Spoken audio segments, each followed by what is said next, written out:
Good morning, everyone. Today, I want to talk about digital twins and the revolution in corporate learning as a follow-on to the big webinar this week, where we had almost 5,000 people listening to my wrap-up of AI and trends for next year. A couple of quick comments. One of the reasons I always say good morning on these podcasts is because I record them very early in the morning so that you can hear them as quickly as possible. And I also want to just comment that it seems to me most podcasts are now about 20 to 25% ads. We are not going to do that because I don't really want to litter your inbox with ads. But occasionally you have to listen to me talk about Galileo, and I will try to keep it fairly light. But I will mention Galileo in this podcast. If you go to the replay of the trends this week, at the end of the presentation, you will see a coupon for a promotional discount on Galileo for 30 days for those of you that would like to get your hands on it. But anyway, let's move on. So of the many, many things going on in the world of AI, I think the most significant of all is the impact on learning. And the reason I say that is that if you look at the 800 million people a week, it's probably more now, who use ChatGPT, OpenAI tells us that about 60 to 65% of them are trying to learn something. Find something, understand something, or dig into something. And of course, this essential process goes on in all of our lives all the time. We are essentially learning animals, we humans. We learn from the minute we're born until the minute we die. And every day we pick up the newspaper or read a book or listen to the radio or whatever. We're seeking information and knowledge to improve our lives or our work or our careers. And in a company, of course, this is much more complex because we have mandatory compliance learning, we have processes, safety procedures, pricing guides, rules, regulations, policies. All these things are essentially informational assets from which we learn. And most of us are learning all the time. I'm learning every day, as are all of you. However, the paradigm or pedagogy of learning has been based on instruction. A teacher, subject matter expert, an instructor teaching you something that you need to know. And so what that did, and I've been doing this now for almost 30 years, is it created a process and a set of infrastructure in companies designed to build courses or small learning assets, which might be short videos, produce them, and then distribute them in massive quantity. And so we're all flooded with courses and videos and various instructional assets, whether they be simulations or games, that we are expected to consume at various points in time during our work day. Nobody has time for this, and so we force you to take it through compliance, or we take you off-site and we do group learning, all of which is great. And I believe most companies need to do more learning, to be honest, because it's probably more important to be learning than doing in most cases. But that being said, the industry is littered with learning management systems, content libraries, massive amounts of content, none of which have ever come even within a tiny fraction of the 800 million users per day on ChatGPT. And that is because we tend to learn in the flow of work by asking questions through inquiry, through curiosity, through dialogue, through experts, through peers, through mentors. Taking a course, while it might be useful at times, is pretty boring, and it requires a fair amount of attention, focus, and time, which we often just don't have in the work environment. Enter AI. AI can create and does create, and this is what Galileo does, dynamic content.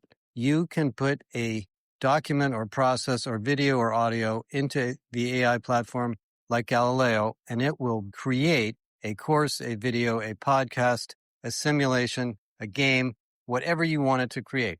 Now, there's a small amount of human time or customization involved in the creation process, but you don't even have to do that because once the content is in the system, the entire system can answer any question and use what we call the super tutor, which is the tutor attached to Galileo, to give you a customized answer. So instead of spending millions of dollars and thousands of hours building LXP or role-based learning or learning by tenure or learning by skill, the system does that By the way, the system also generates a skills taxonomy for you based on the content, or you can teach it what skills taxonomy to use. So what this does, as you read about in our revolution paper, is it is a revolution in L&D. It's a completely different paradigm for how we're going to inform and teach our staff. Now, the word learning to me is really the wrong word because this is much, much more than learning. It is, in a sense, enablement, because most of the time you're at work, you're looking for something or doing something that might help you complete or finish or improve the work you're doing, but it's not really learning. It might be asking someone a question. It might be looking something up. It might be copying something from something else. And so in some sense, we're moving the L&D function from a corporate training department, many of which got put under talent management, and reinventing it as what I would think of as business enablement. Now, next year, we're going to launch our big, massive study of this, and it will be our 5th time producing our corporate learning maturity model. And you'll see that dynamic business enablement is level 4 in the new learning maturity model. So watch out for that. It'll be coming out next year. But in the meantime, you can start doing this today. Now, in my last little journey to the Middle East and other places, we met with a lot of clients doing this. We have a large electric utility in Saudi who's now going to be using dynamic learning with Galileo for their leadership model. We have airlines starting to use Galileo for development of operational learning and leadership development and other customer service learning.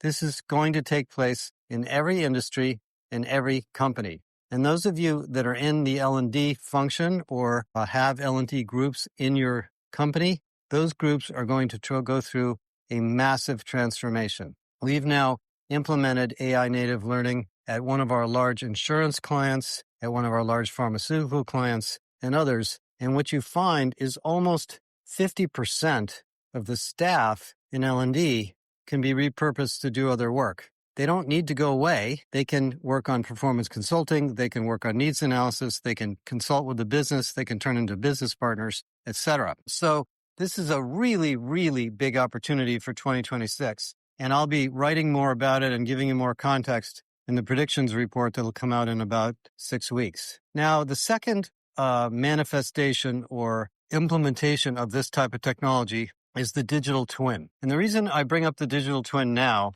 is that in some sense, the digital twin is a learning system. What is the digital twin?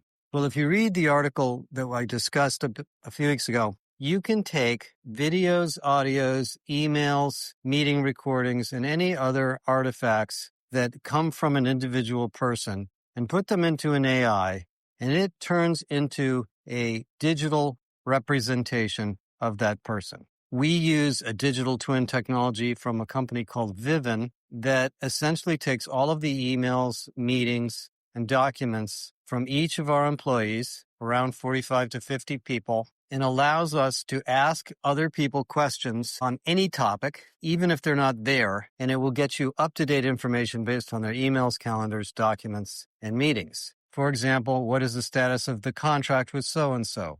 Who is the person who last talked to such and such a company? How is the project going on so-and-so, etc.? These kinds of things, which typically take conference calls or face-to-face calls, don't have to be done that way anymore because we can reach and find information that's in one person's corpus transparently. And of course, the system we use has a high degree of security, so any of your private emails, medical appointments, or other things like that are not indexed into the system. Now, add to that the opportunity to put a character or avatar onto the system and mimic your voice. By the way, it only takes about 1 or 2 minutes of your voice for AI to mimic it. And now you actually have a digital version of the digital twin, a human-like version. Now, we're not doing that, and I'm not sure that's really as useful as you may think, but some people are starting to put that into meetings where your digital twin could appear in a meeting and interact with people when you're not there. It's not always completely seamless. The conversation isn't always as perfect as you might imagine, but it's pretty good. And this touches the learning industry in a big, big way. Because what a digital twin really is it's a representation of expertise and knowledge and ongoing information. So if you're a new manager and you want to learn how to deal with a particular team issue or business issue, you might want to ask the digital twin of your leader or your favorite leader, whoever, maybe it's somebody who doesn't even work in your company, for advice. And that idea has given birth to all of these digital coaches that are coming out from dozens and dozens of vendors. Almost every leadership development and coaching company now offers digital coaches or digital experts that can essentially become digital versions of their intellectual property or expertise. Now, in the case of coaching, most of the coaching market is psychologists who are experts at diagnosing problems and answering questions. They're not necessarily industry experts or subject matter experts. Some of them are. And so these coaches, these digital coaches, which you could think of as digital twins, are sometimes very interesting to talk to. I talked to one the other day that is actually really fun to discuss things with because he is trained on psychology and neuropsychology of the brain. Now, for me, I'm not really that interested in getting psychoanalyzed by a digital coach. I have my own psychologists already to help me with all of the issues in my life. But a lot of people like this, and it's very helpful at different points in your career when you're running into troubles. So that's a new learning system. And I expect there will be hundreds of these from all sorts of providers specialized in different things: sales coaches, quality coaches, executive coaches, coaches to help you with your well-being, coaches to help you with your mental health, coaches to help you with your career, on and on and on. And in some sense, Galileo is one of these because Galileo has every bit of intellectual property we have ever developed or discovered in the areas of HR management and leadership over the last 30 years, with no anecdotes that aren't in line with the topics of management, leadership, technology, and HR. So Galileo for Managers, which is the manager manifestation of Galileo, which speaks management language, is actually a digital coach also. So, the reason I bring this up is that these categories are kind of merging.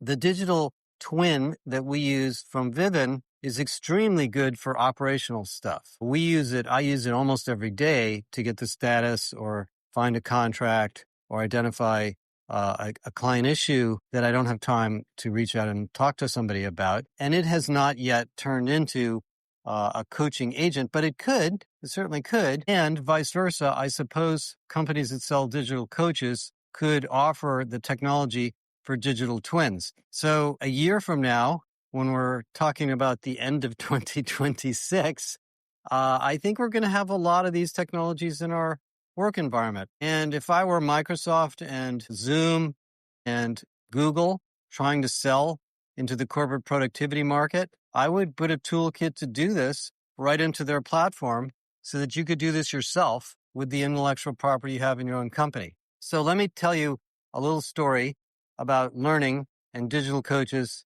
that comes from our experience with Rolls-Royce. Rolls-Royce is a very interesting company. If you look at their stock price, it has been skyrocketing. And this is the part of Rolls-Royce that makes jet engines, nuclear submarines, defense systems, and other proprietary technology that's used by the UK government.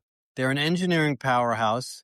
They've been around for a long time, and they have decades and decades of research and engineering science on aerodynamics, jet engines, noise control, nuclear power, etc. Being a mechanical engineer, I find this stuff completely fascinating. It turns out when I was there, I haven't been there for a while, they told me that one of the challenges they have, as most companies do, is the retirement of these very, very senior engineers who are involved in the development of all these different engines. And new engineers who come out of college with a master's or a PhD have to learn all of the essentially tacit knowledge and expertise that Rolls has developed over the years. And I know this myself because I am an engineer and I worked as an engineer in an oil refinery, and I used to go through the books on how the refinery works just to catch up with all the technology in that business. So anyway, it turns out that they had told me that two interesting statistics. First, it was taking almost 2 years for a new master's or PhD candidate to truly understand the technology of Rolls-Royce,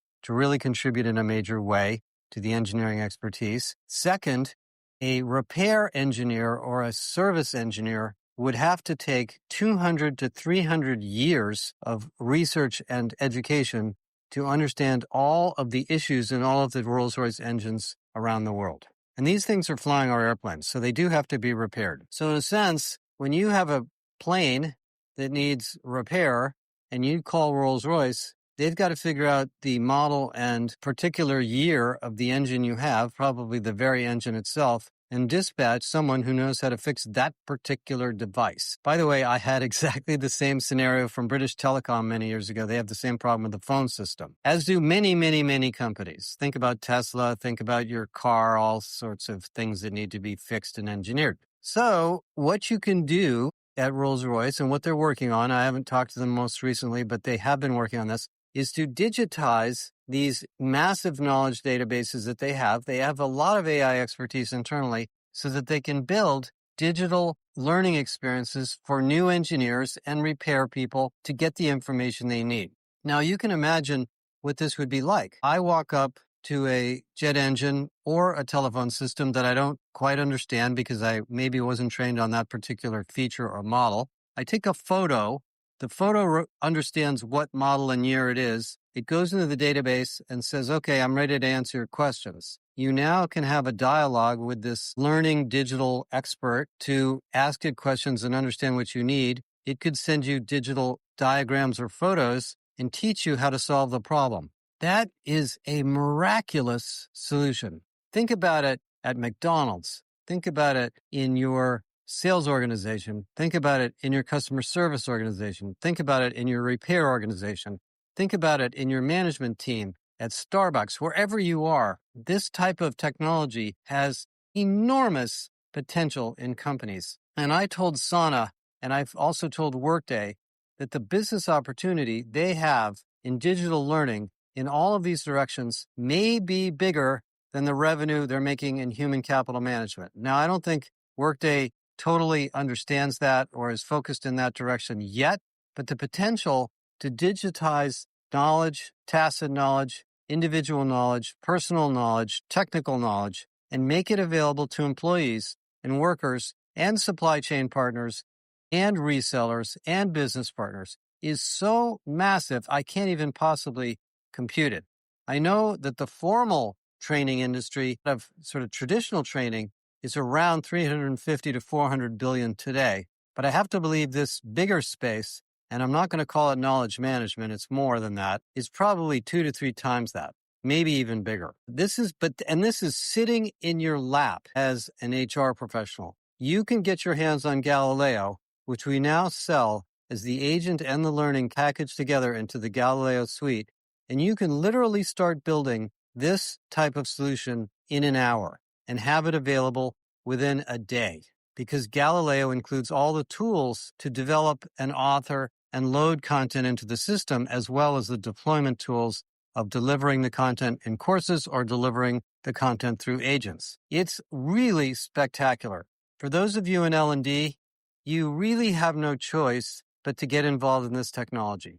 It may be intimidating. You may be waiting for your LXP vendor to offer something like this.